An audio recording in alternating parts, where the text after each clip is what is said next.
Yeah, so this is going to be kind of a preview of the running back segment that we're about to get into. But I'll start off with one of my favorite guys who was playing for Dallas last year, who's now a Panther, Rico Dowdle. The line on him for rushing yards is 61 and a half. My man was putting up 100 rushing yards game in, game out for Dallas last year. The line for Panthers is not as good as he had in Dallas, but it's not too bad. And the opposition certainly isn't that difficult in the Dolphins. I think there's a very good chance that he rushes for more yards than that and puts up a line that gets you comfortably high. So higher on 61 and a half. It would be my first pick. And then going from there, I actually haven't looked at what they have for Skattebo yet, but I have to say, um, yeah, you know what? I'm fine with it. They have 2.5 receptions for Skattebo. I so Tracy is out this week, as I understand it, or he's highly questionable. He may not have been fully ruled out yet. Malik Neighbors is sadly out for the year, and Dart's got to pass to somebody. And yes, he can make incredible plays with his feet. Yes, he's going to find Robinson and Slayton and so on. But Skattebo has been doing some great work with his hands already. The two have a good relationship. The two are finding each other regularly. I could see him going comfortably above 2.5 receptions. And I would feel good about that one as well. Yeah, I really like both those calls, especially Dowdle.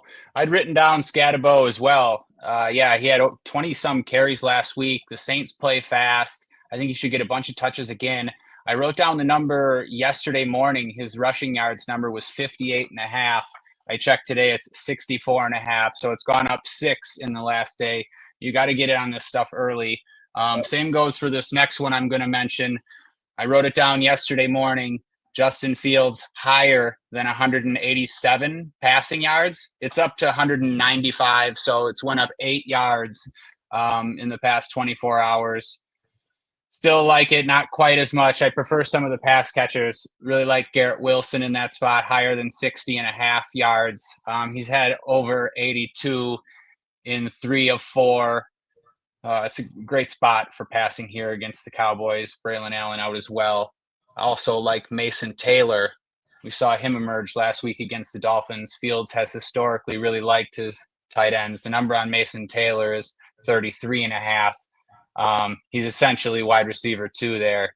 They don't really have anybody behind Garrett Wilson. So like the Jets against the Cowboys. And I'll throw it back to you, Mo, for 1 or 2 more.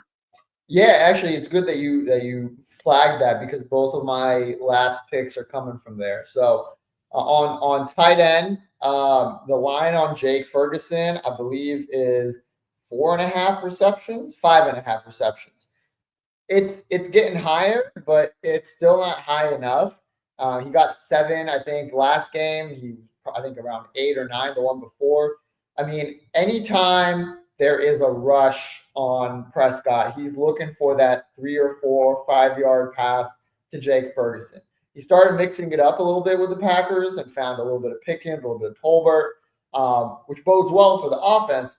But with Lamb still out, Ferguson is that safety valve. And so I think it's a good bet to go above 5.5 receptions. And then lastly, I'm going to go with Breece. The line for him is 68 and a half yards. I mean, Dallas hasn't really been stopping the run all that much. Jacobs had some trouble with it last week and then finally found his way through. 68 and a half is high, right? I mean, I don't want to say it's a sure thing by any means, but again, we know that he's got no Braylon Allen. We know Isaiah Davis is waiting and will get touches, but they're not going to be many. He's still kind of reserved more for the kickoff returns and whatnot, and occasional trick plays and whatnot. I think you could go there. Be cautious. Obviously, it's not the one I have the most confidence in, but I could see that game giving him, in excess of 68 and a half rushing yards. I agree. Okay, 2 more. And ones that correlate, again, both these numbers have went up quite a bit. Jaylen Waddle for the Dolphins, they lost Tyreek Hill for the season to that knee injury last week. Waddle's number, I wrote it down at 60.5. It's up to 65.5, so it went up 5 yards. Still like it. The last game he played without Tyreek Hill, he get 8 catches for 140 some yards. It's a good matchup against Carolina here. And you could run it back either with Dowdle, as Mo said, or with Tet McMillan, who's led them in receiving every game.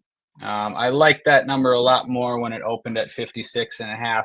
It's also jumped 6 up to 62.5. So really just the moral this week is to get in early on these situations, because every single one that you like goes up a ton, 3 to 6 yards, like every week we're seeing.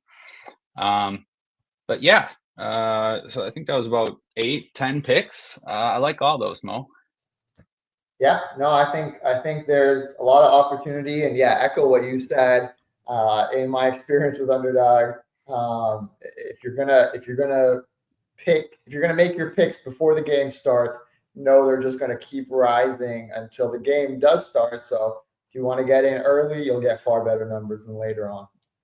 Yeah, or at some point, there's a couple of these you might, know something we don't, or like the other side, you wait a little bit and you can get these numbers 5 or 6 yards the other way, and then take lower. So yeah, thanks again to Underdog. We'll be back next week with some more picks.